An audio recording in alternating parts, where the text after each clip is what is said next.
Yes, sir. We live? Oh, yes, we are. We're live. Welcome back to another episode of Charm City Heavyweights Podcast, brought to you by the great folks at Great 8 Sports Memorabilia in Parkville, Maryland. I'm the host, Matt Sugar. With me, as always, is my co-host, Josh Merrill. What's going on, man? What's up, Matt? Coming live from the man cave. Football is back. The Ravens are back. We got a real opponent coming up this week. Yes, I we do. cannot fucking wait for Sunday. It's going to be a fucking bloodbath. Absolutely. This is our first season preview show of 2023. We have some very special guests coming on the show with us. They are from the Just Fans podcast. Let's bring them on in. What's going on, guys? How's it going, y'all? What's going on, fellas? Go ahead and let everybody know what's going on, who you guys are. What's going on, guys? My name's Rios. Nice to meet you, man. Nice to meet you, Rios. And we got Carlos. Okay, there we go. We're good. Yeah. Hey, guys, how's it going? This is Carlos from the Just Fans podcast, and I got my co-host Rios on here.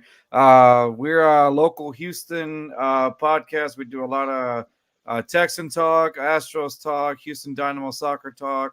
Rios and my other co-host that couldn't be here today, they do a lot of like Houston Rockets talk as well. And of course, I do a little bit of wrestling talk on my own there. So we love wrestling, brother. We're two diehard WWE guys.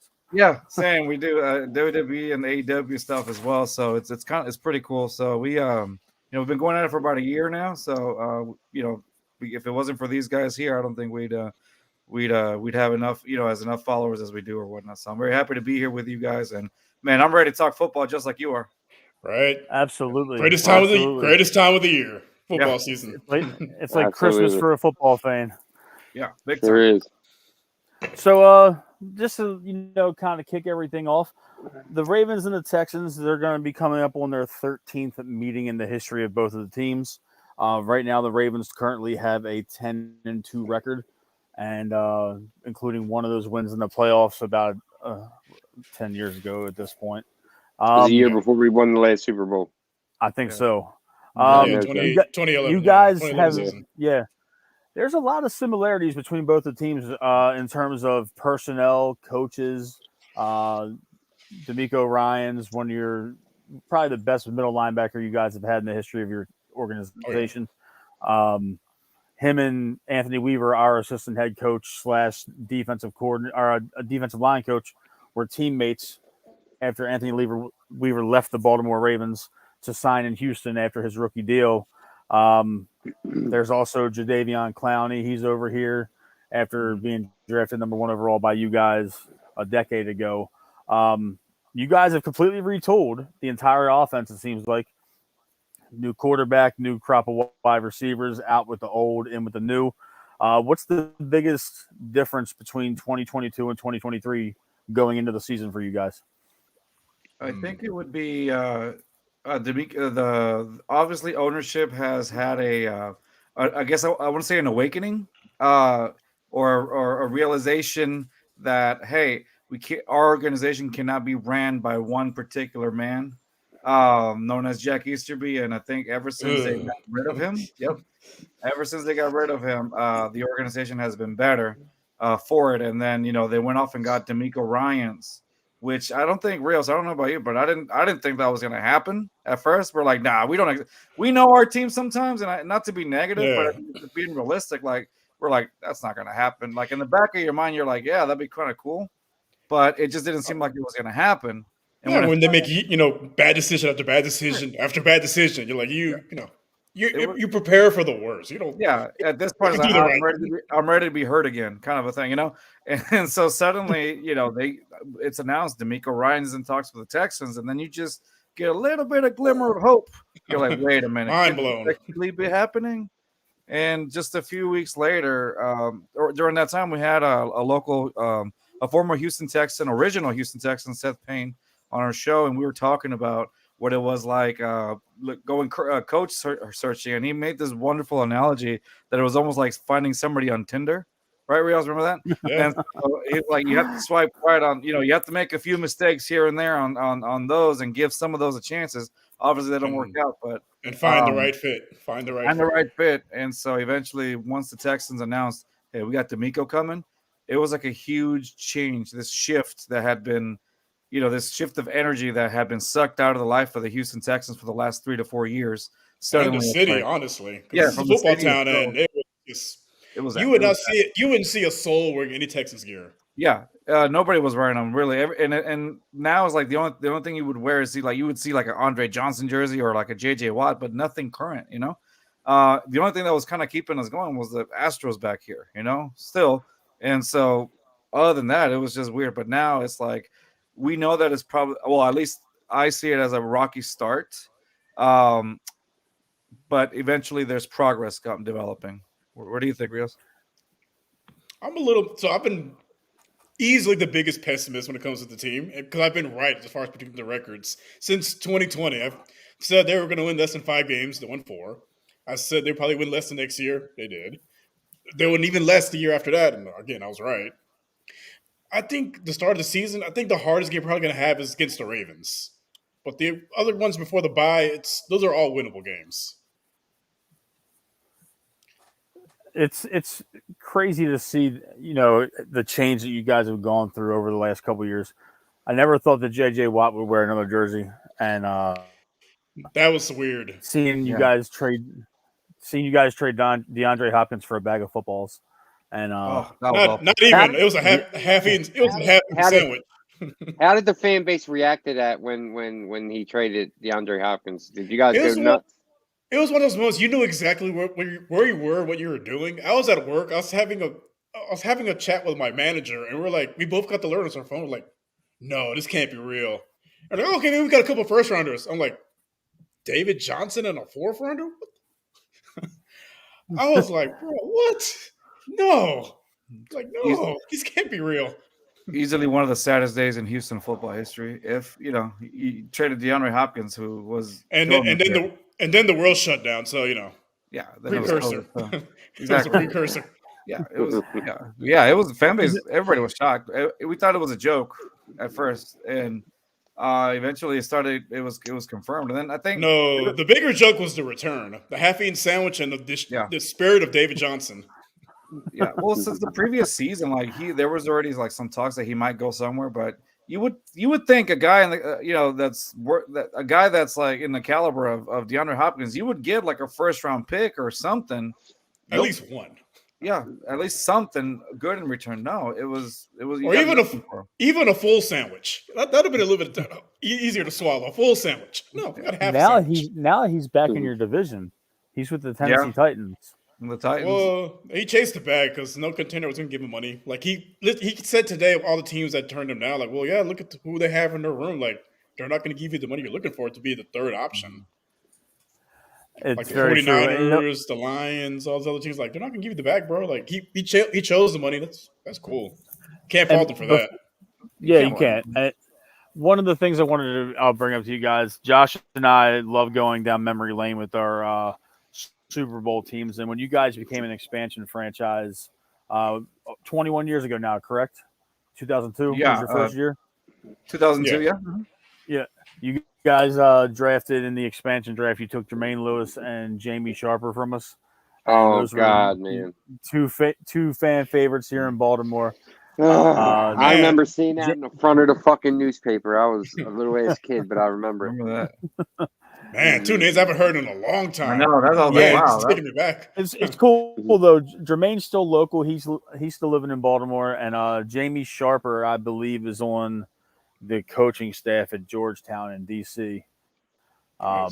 So yeah, they're still relatively local, but that was just crazy. I was just thinking about the history.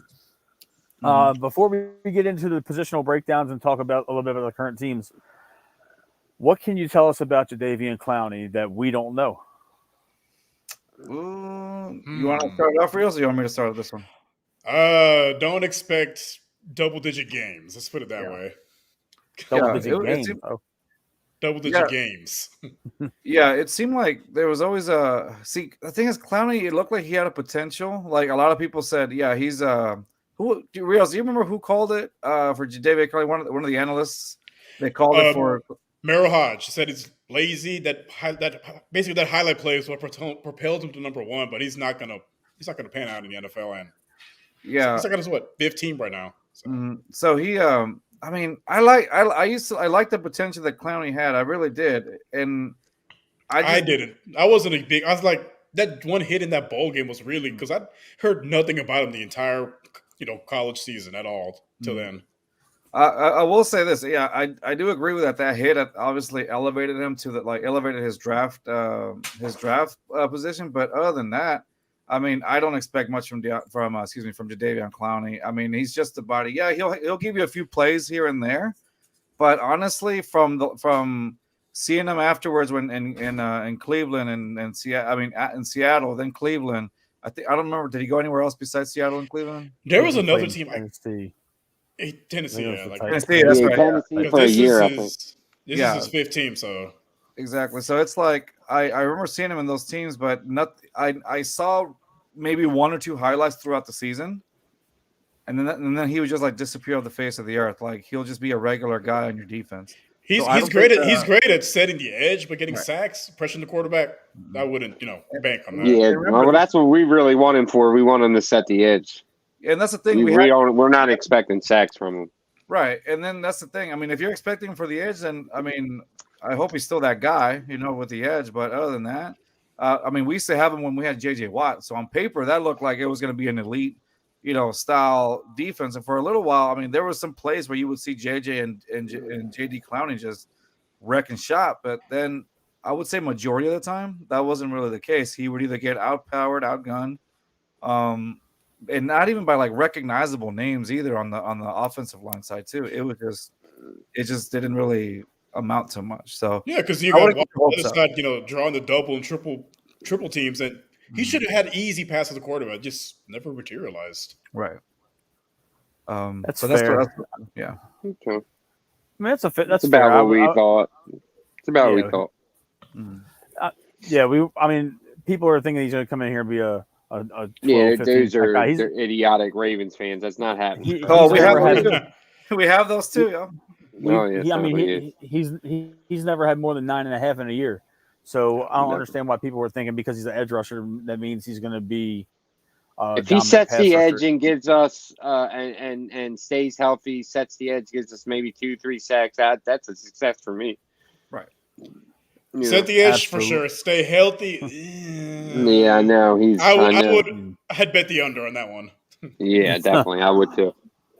I was thinking if we can get 10 games from him, it would be a miracle because we got a lot of big name guys that are question marks at the health prospect. Or Odell Beckham Jr. popped up on our injury report today with an ankle injury, and he was limited, and he is going to be limited until game day. Kind of getting into the game, guys. You guys are coming over here to M&T Bank, where you guys have not been as successful in your trips here, and it's a different. it's a different situation though because we have a whole new offense, a whole new wide receiver room just like you guys, but ours is more along the lines of veteran, injection into the roster at the wide receiver room. You guys have gotten considerably younger. You got rid of Chris Moore, who is a former Raven wide receiver. You've gotten rid of Brandon Cooks. That experiment's over. I think your only holdovers are Nico Collins and maybe one of your backups. I was doing some research earlier, but you have Tank Dell, who you guys drafted in this year's draft. You have my notes are just went away from me. Robert Woods also is in there. Robert Woods. Yeah. And John Mechie's going to be back. Mechie. However you want to. Yeah, John Mechie. He's going to be, full go this year after the cancer diagnosis. We're happy to see him back. And you guys got a new tight end. You guys actually have a pretty good tight end for the first time since Owen Daniels. Who? Yeah, exactly. Which we shared. Remember, left all and came to us. Yeah, exactly. Which we shared. That's one of the things I wanted to bring up. when you were talking about how we have some history, that's true. Now that you're bringing up Owen Daniels, Jacoby Jones, Gary Kubiak, like we have like a lot of Vontae Leach, these names. We love Vontae Leach. We did too. Oh, we did too. That man was a bulldozer. Yeah, he was a bulldozer. It was always fun seeing him go up and down. On he was a great dude. So it's just funny how a lot of our players have gone either to you guys or we have gotten some of y'all's players over here.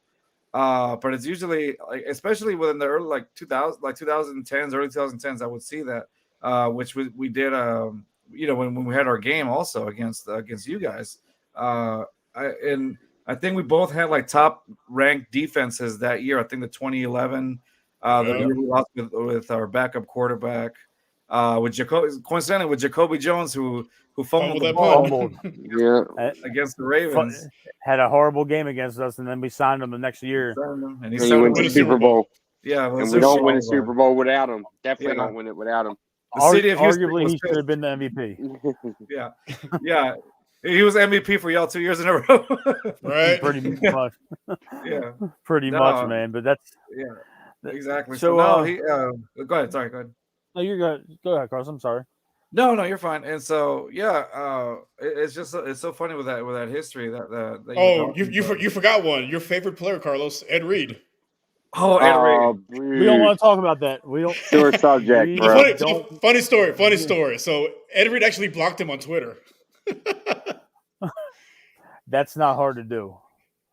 That is not hard to do. I think Carlos might have lost a little bit of connection. He'll be back. I thought you kicked him off.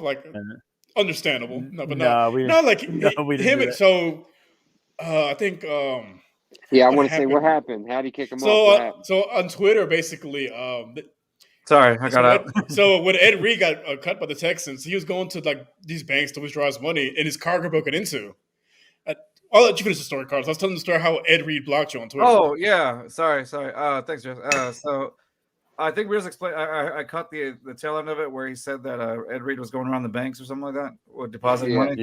Yeah. So honestly, he deposited money. Like the one that got robbed that was probably like maybe 10 minutes away from where I live, and so they stole it back from him. It was like on the news locally here, and so I remember he went on almost like a Twitter rant when like not a lot of things were going so well for the Texans before even this whole debacle happened, and he said somewhere along the lines of the Texans, and I said something like, as I think when we got him, he was injured, but he was like, he didn't reveal it to the Texans when we got him. He just said, "Oh yeah, I'll sign with him," but the Texans were expecting him to ball out just like he had done the previous season with you guys, right? It was like the last season with y'all. I think it was a Super Bowl year.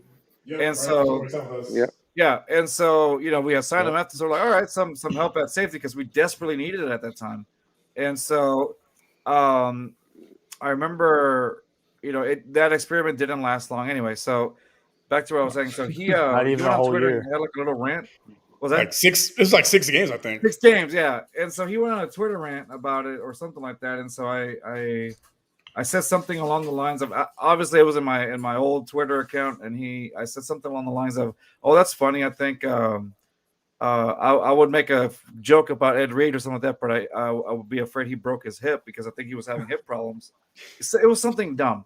I didn't think I was going to look at it. I really didn't, because it was just something that I was sending out into the Twitterverse or whatever. I kid you not, about 5 minutes after I posted that, he follows me on Twitter. Oh shit! And I'm talking to Rios here. I'm like, "Hey, Ed Reed just followed me." I sent this message out, and I was like, "Hey, I was just kind of kidding." But he sent this message out, and then he, like a minute after he followed me, he said, "Anybody who's talking mess is gonna get deleted and blocked or whatever, right?"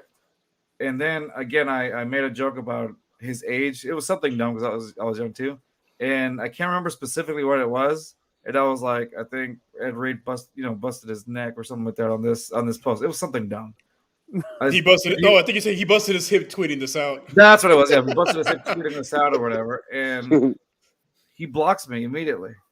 And so to this day, if I go to Ed Reed on my old account, it's still blocked. So, but honestly, in a way, I know that I was trolling, but it was my stupid way of trolling at the time. but I was like, dude, I got blocked by a Hall of Famer. Like, Well, to that's me, pretty cool. It's funny you say it because Josh got blocked by our other Super Bowl safety from that team. And it's crazy because Josh used to troll Bernard Pollard on Twitter all the time. And then we did a Bernard show, Pollard. bro, and That's he right. had no Former Texan. Yeah. Former Yeah, Texan. that's right. That's right. Sorry, go ahead. Yeah. So how'd Bernard, you get blocked? We used to argue because he was always a big Lamar Jackson hater and a Oh. big John Harbaugh hater, and I just lost it on him on Twitter a few times, and we would go back and forth, and then he blocked me, and then we did a show with him, and he had no clue who the fuck I was, or like I was this guy that we'd been arguing with him for almost a year, and before he blocked me. And it was crazy We because argued about everything, bro. We told him on air. We didn't tell him in pre-show. Right. We told Bernard on the air that he used to argue with Josh and he blocked him, and he busted out laughing and he thought it was the greatest thing in the world. It's crazy how now that we've been talking for 20 minutes, man. It's so crazy the similarities between both of our teams and the amount of players and coaches that have, and blocks. It's wild, man. But getting into Sunday, this is our season opener. And how are you guys feeling when it comes to your defense matching up against our offense? So it's gonna be a true test, I think. It'll be a defensive test for sure. I mean, they got the Texans coming in. We have a rookie. We have a new style of defense with DeMeco Ryans. He's the guru of the defenses. You saw what he did with San Francisco. He's doing the same thing over here. When Rios and I went to training camp this year, we felt a different kind of energy. Like, big time. Everybody was chasing after the ball. Everybody was going after the ball. There was like a will, like almost like they were hungry to play again. And in the previous years that Rios and I had gone to, we hadn't really seen that, right? It was lackluster. Like it was lackluster. It was they were there so they didn't get fined. Yeah, they were there so they don't get fined, exactly. And so we saw like just this shift of energy. Everybody wanted to make DeMeco happy. Like, and it's so funny because he doesn't look like he can be like a mean coach or anything, because he's always smiling and whatever. And it's a true testament to it'll be a true test. The only thing that concerns me that I saw, we know that the back of the defense, the cornerbacks, the defense, like that secondary, secondary, I'm not too worried about it. I think we're in good hands, except for Jimmy Ward's not going to be there. He got injured a couple of days ago, and they put him on the injury report, so he's not going to play. But we got Jalen Petrie back there, who's been amazing, which I think is going to ball out this year. What kind of concerns me a little bit though is I know it's preseason, but when we went against Miami in the preseason, even with some of our starters, we still had a little bit of trouble with the run. And mostly on the edge though. The speedsters they struggle with, but those ones up the middle they contain. But we don't have a guy that can set the edge. Yeah, outside of Will Anderson, there's not really an edge setter on the other side of the defense. Exactly, and a quarterback like Lamar Jackson who uses his leg, who uses legs really well, that may be a problem for us. Most dynamic quarterback I've seen since Michael Vick, man. He's just he's so much fun to watch. You guys are lucky. Yeah, he's fun to watch, but he stresses us out. Unbelievably stresses us out. Because I know quarterback. I have him on fantasy. I know. I'll say this, not to get into the fantasy talk, but I do not draft Lamar Jackson in any of my leagues because I want to watch Lamar Jackson as a fan, and I don't want to worry about him putting up stats. I just want him to win. Yeah. And that's it. I avoid that. But Josh, how do you think the defense is going to stack up this weekend against the Texans defense? Going to stack up against our offense? We got Odell, we got Zay, we got Aguilar. Andrews is fired up right now. JK and Gus are healthy. He is. Listen, I think it's going to be up to the Ravens. I expect us to come out a little bit slow. New offense, new offensive coordinator. Everything's completely different. A lot of new faces on the field. But once it gets clicking, I think the Texans are going to have a big issue with stopping the run. You guys said I was going to say that you don't really have that edge setter. Dobbins can get outside, Hill can get outside, and then Edwards is the punch you in the mouth up the middle. I think the Texans are in trouble this week. Mm-hmm. You know, I was looking at the makeup of the Texans team. I was doing a little bit of research earlier, and outside of, like you said, Will Anderson, you guys are largely unproven at the edge, outside linebacker area. Petrie, I believe Petrie's a Baylor guy. Yes, yes. Yeah, Baylor safety. Okay. I know that he's good on the back end. Jimmy Ward is always banged up. He was banged up in San Francisco. Mm-hmm. So I expect him to play. I like the kid Stingley you guys got, Stingley Jr. I think he's going to be a good cornerback for you guys. It's going to be interesting to see which cornerback, him or Stevie Nelson, who you guys put on Odell and who you put on Zay. Those are our two main guys. And I was really looking at your inside linebackers. You're forgetting about Bateman, Matt. Well, yeah, Bateman too. I do forget about Bateman because he's our third wide receiver right now, which is crazy. It's crazy. He was a first round draft pick 3 years ago, and I was looking at the middle of your defense, and it really doesn't look like there's anybody that can really match up 1-on-1 with Andrews outside of Petrie. And do you really want to commit Petrie to one tight end the whole game? And Lamar will throw it to Andrews 39 safety. times a game. I would say the one guy on our defense can probably match up a little bit with Andrews would be Perryman. Because he's the one guy that actually has the speed. Yeah. Isn't he out, with the speed? Isn't he out, Rios? No, he's playing. Oh, okay. I thought I didn't see him on the depth chart unless they hadn't updated it, but because they update it every week. That's what I thought. I might be wrong though. I didn't see him. Yeah, they released the unofficial depth chart, but it can always change between now and Sunday. Right. Yeah, that's what I thought. I didn't see him, but I could be wrong. Yeah, it could change, like you said. So when it comes to the offense, our offense and the Houston defense, what's the biggest matchup you're looking forward to on that in that phase of the game? Is there a particular one-on-one matchup, or is it the trenches? What are you looking? What is your key to the game for you guys defensively for the Ravens offense? I think for them, if they're able to contain Lamar, keep him from making those outside runs, and force him to be a pocket passer, I want to see if Lamar can take the next step as far as being a pocket passer, because he's always had the ability to run, but like when teams force him to stay in the pocket, that's where he's struggled a little bit. So I want to see if he could take the next step and how we are able to match up with that and see if we're able to go up against one of the elite quarterbacks in the NFL. Yeah, I agree with that. It's as long as you can contain Lamar Jackson and mess around a little bit with Dobbins here and there, I think that's it. Really, that's really the key. Containing Lamar Jackson and Dobbins, but mostly Lamar Jackson, keeping him in the pocket, making him feel a little bit uncomfortable. Then I think that's the key to the game. Once he gets an open field, it's Michael Vick in the 04 Madden, just unstoppable. Give him some space, and Lamar Jackson will wreck you. And I think that's what the Texans need to understand. Hey, I know we're a young team. I know that we need to make sure that we make Lamar Jackson just feel as uncomfortable as possible. And if they can, and they're willing to do, if they can do that, I mean, I see them, either winning it or getting closer. But it's a long shot, to be honest with you. Honestly, I see a very low-scoring game. I think it's going to be a lot of old-school football. It's going to be low-scoring, a lot of running the ball, a lot of three and outs. It's not going to be a high-scoring game. I don't see it.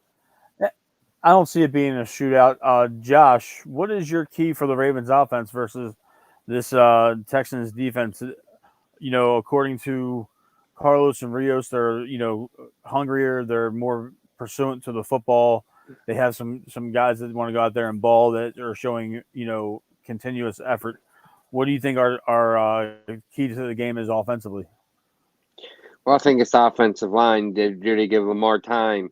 The other key and something I cannot wait to see is the different formations and to see a Ravens offense like in a spread formation, 3-4 receivers on the field. I'm excited to see that. The other key to the game is the tight ends. If Andrews is taking double teams, is likely get a lot of looks. We're excited, Matt. We've been waiting for an offense like this for a really long time, like our whole life. Haven't had it for about 8 years. To be coming together.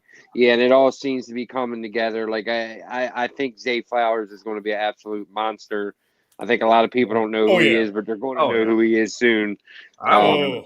I You wanted know, him. We oh all yeah, wanted him in the draft process. Like I was yeah, I was hoping we got him, but absolutely. And I got a question for you guys. When Lamar didn't sign yet, and there was some Texan rumors for a Yeah. while, what was the fan base? Did you guys want him or you didn't want him? What was it like? I personally wanted him. I think yeah, same. I personally wanted him. I know there was some because we're in a lot of Texans chats. There was some divisiveness to it, Yeah. but overall, I'd say majority of the fans majority. Yeah, wanted him. majority I'd did. say a good majority. The ones that had the most common sense, I would like to say, were Like, okay with who would Lamar. say no to future Hall of Famer in his prime? Yeah. Like, come on. Yeah. Yeah, and Ravens fans, like, we had done accept that he was leaving, like, and we wanted him to go to you guys because you guys got all the fucking picks.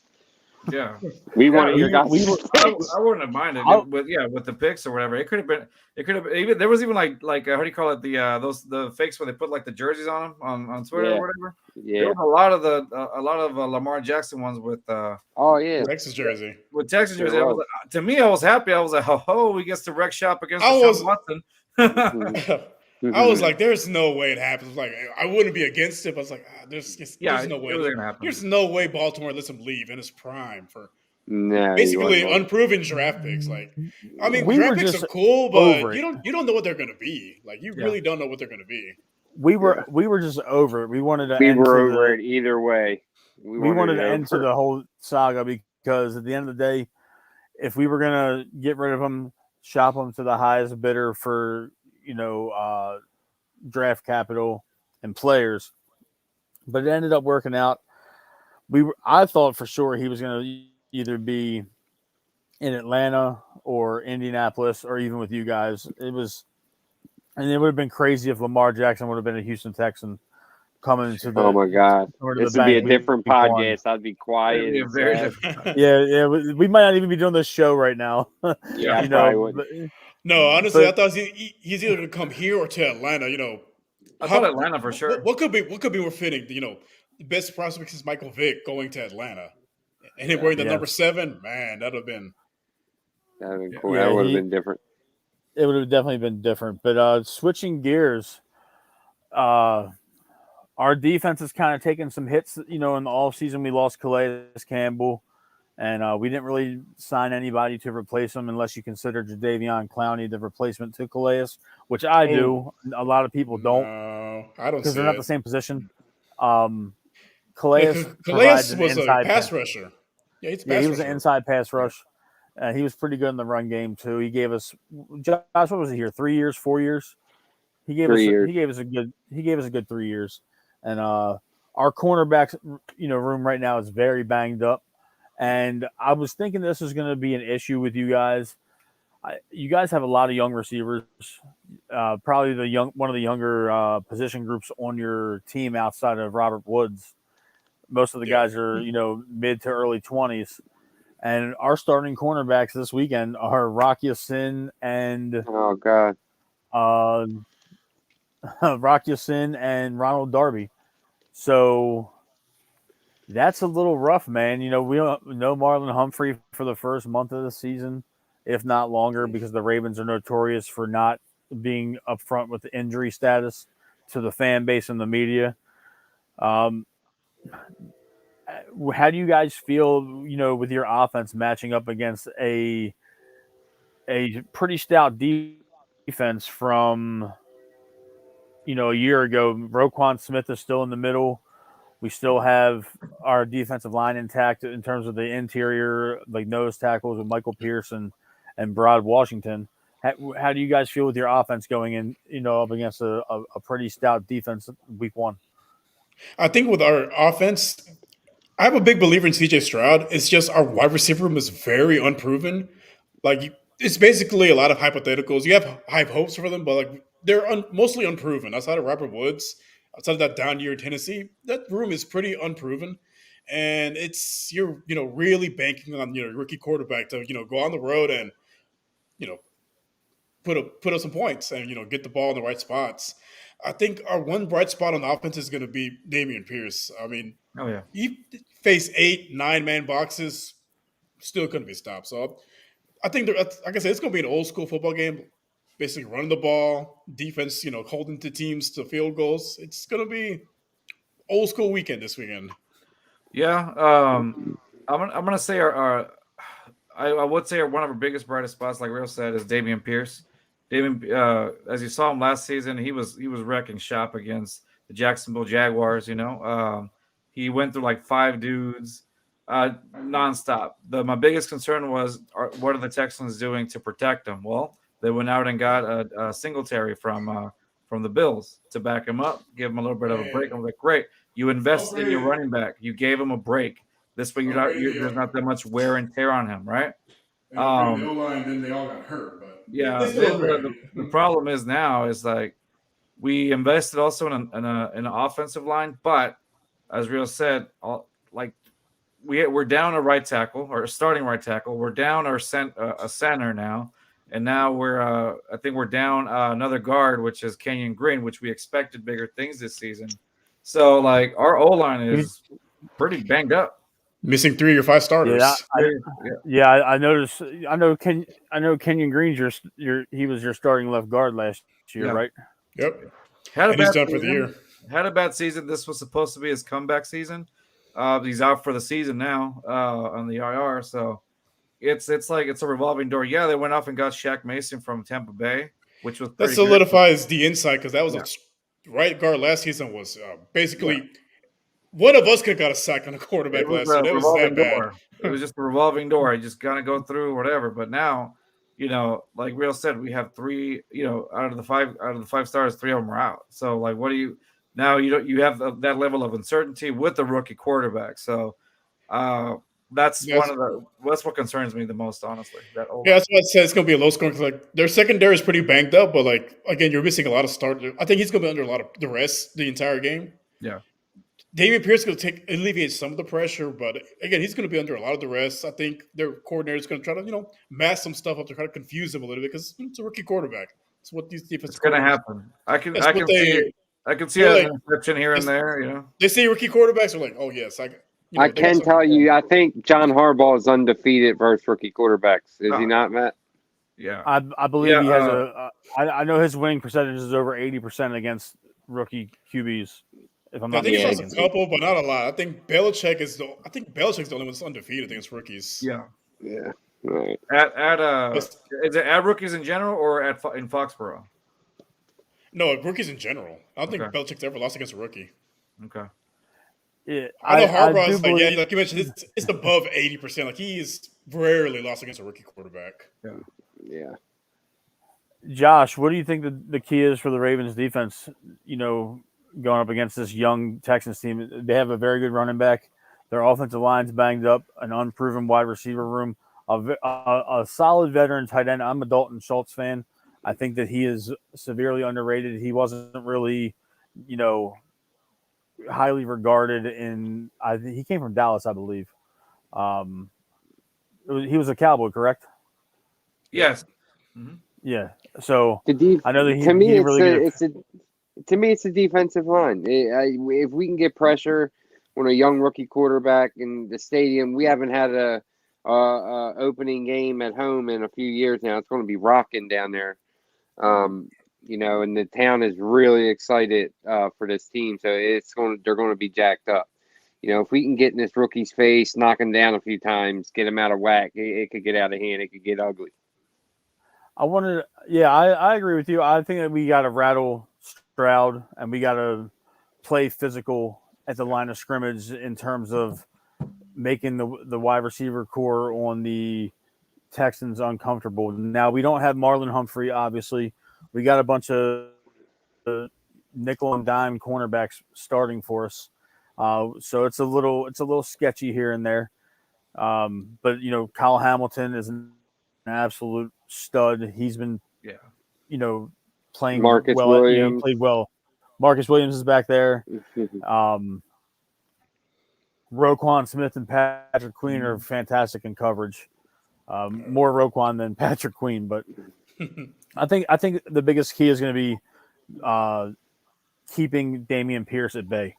If we can limit his success on the ground early and force you guys to throw the ball, I think that's going to be where we that's a good test. Where we can dominate the game. I wanted to ask you guys though before we do the score predictions and wrap the show. I know it's getting late for everybody. Historically, Ohio State quarterbacks aren't very good NFL quarterbacks. Justin Fields, the jury is still out. He's got a lot of MVP hype. I think he's a fantastic athlete. But if you look at the history of more recent years, Ohio State quarterbacks, I don't count Joe Burrow because he didn't graduate. He went there, for a year. Does it give you any cause for concern at a bill of fake goods as a sale to the Texans? Honestly, no, because most of the star-hit quarterbacks, they were mainly runners instead of passers. CJ is more of a pocket, but he's not really like one to take off and run. He'll sit there in the pocket. He'll, maneuver to, buy time, but he's not going to take off and run.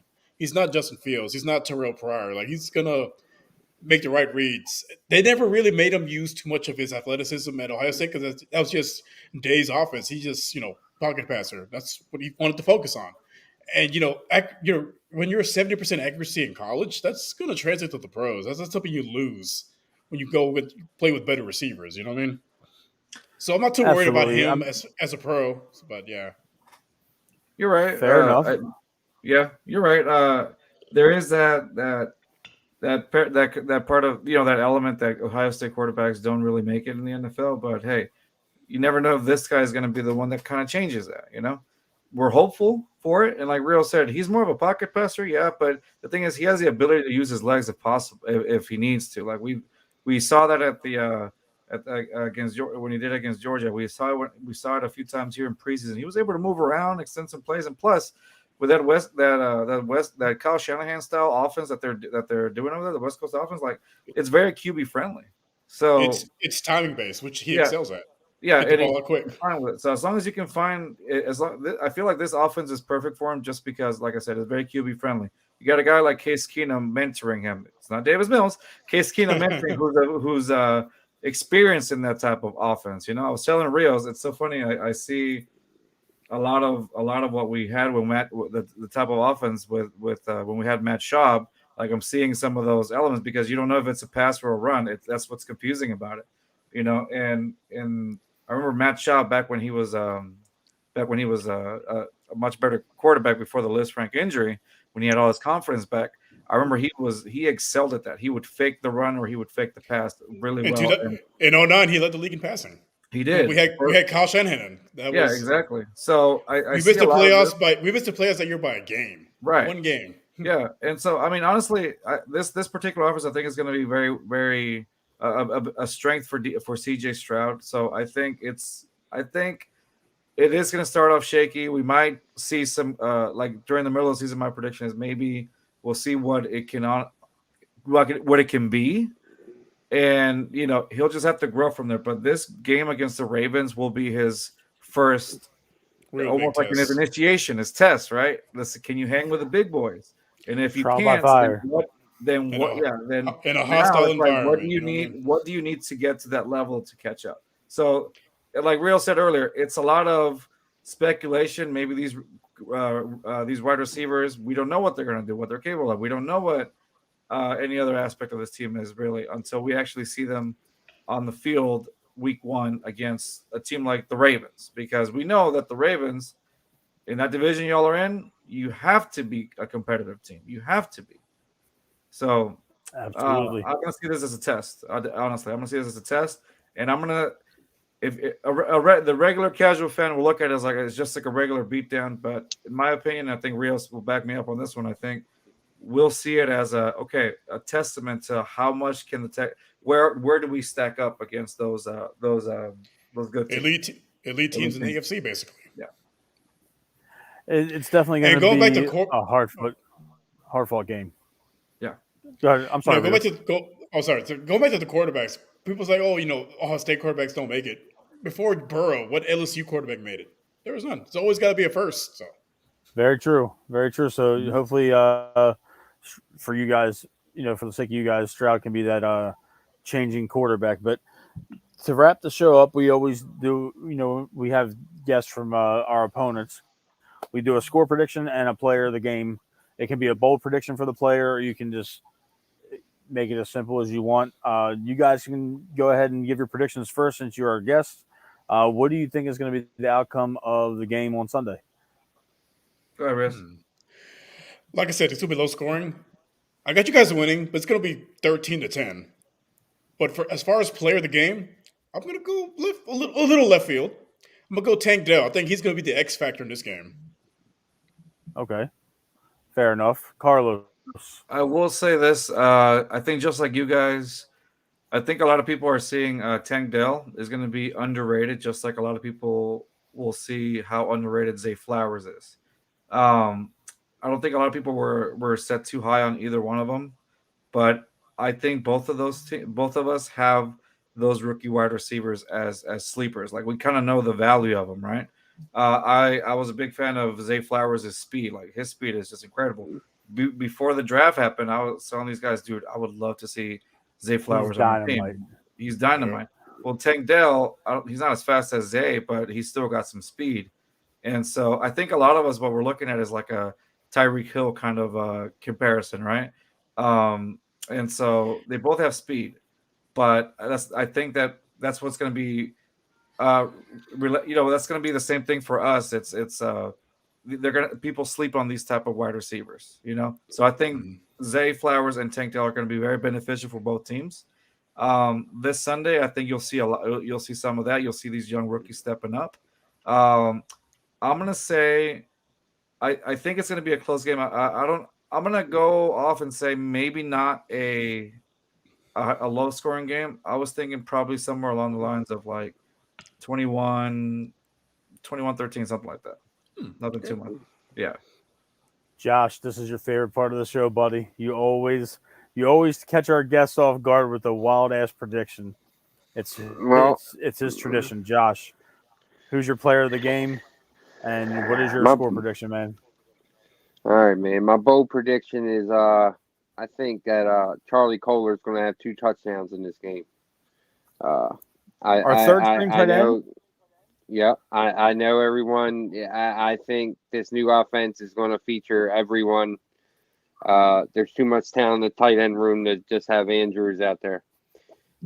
Score-wise, I think this game's going to be close the first half because I think there's going to be kinks in the offense. But I think at halftime we pull away. It's going to be something like 37-6. Lamar's down on the bench with 10 minutes to go in the game, getting ready for the Bengals the following week. I'm not going to go that far.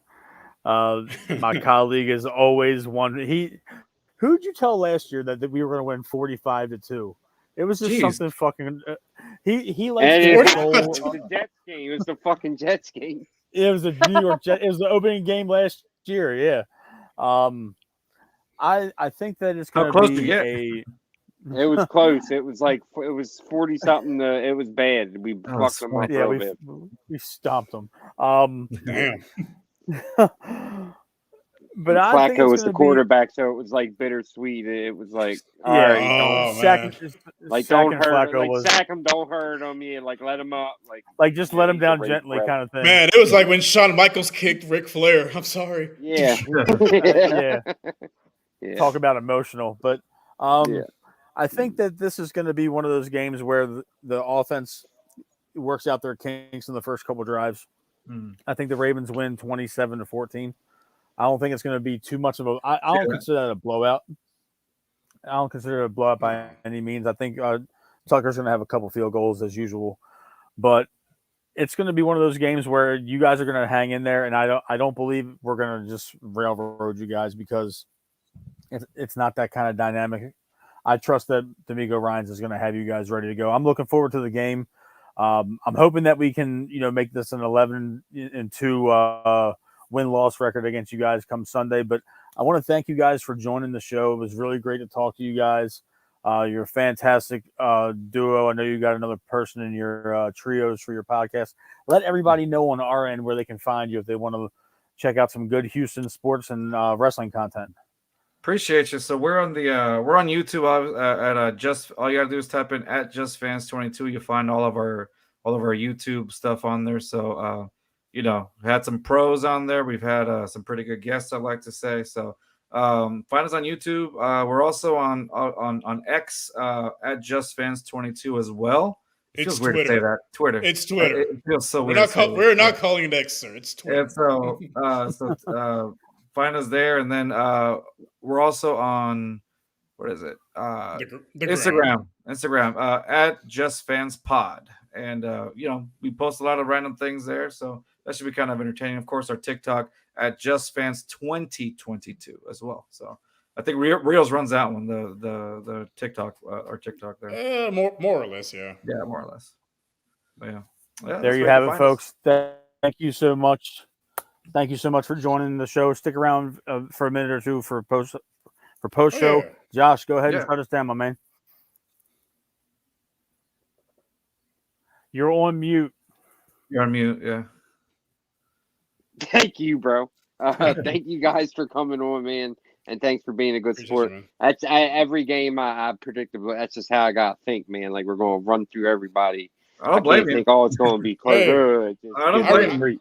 I respect it. At all. Was y'all's team? So, I don't blame y'all. Y'all. Yeah, just, even when we suck, that's just how I got to be. Running through that's just the mode I go.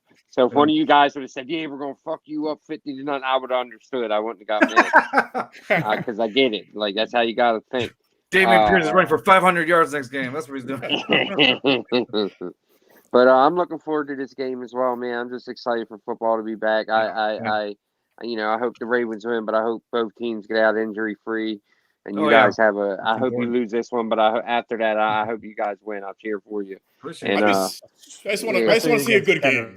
Yeah, good game. Everybody be healthy, and you guys. Same. I don't got nothing against the Texans. Texans never did nothing to me. They're not one of those teams I hate. I hate the fucking Steelers and the Bengals the most. We feel the same way about the Titans and the Cowboys. Titans and the Cowboys. Do we all hate the Cowboys here? Yeah, hate the Cowboys. But they haven't won a Super Bowl in 30 years. They're not relevant to me. Yeah. All right. We all hate the Cowboys. Hey, the Astros are America's real team, not the Cowboys. I ain't got nothing against that. Hey, but the Orioles are good too now, man. The Orioles. I know. I saw. Yeah. So I was gonna tell you guys, like the Orioles. You're number one seed. Like, I respect it. We're rolling. That's respectable, man. Y'all came from like nothing. The bottom, man. No, y'all similar to the Astros. Like the Astros are losing 100 games a year, and y'all look at y'all. You're like top of the AL. Like, it's because of your guys' team. We got a piece of your DNA. But man. Like. Absolutely. All right, Ravens fans, shut this bitch down. I got to work tomorrow. Yeah.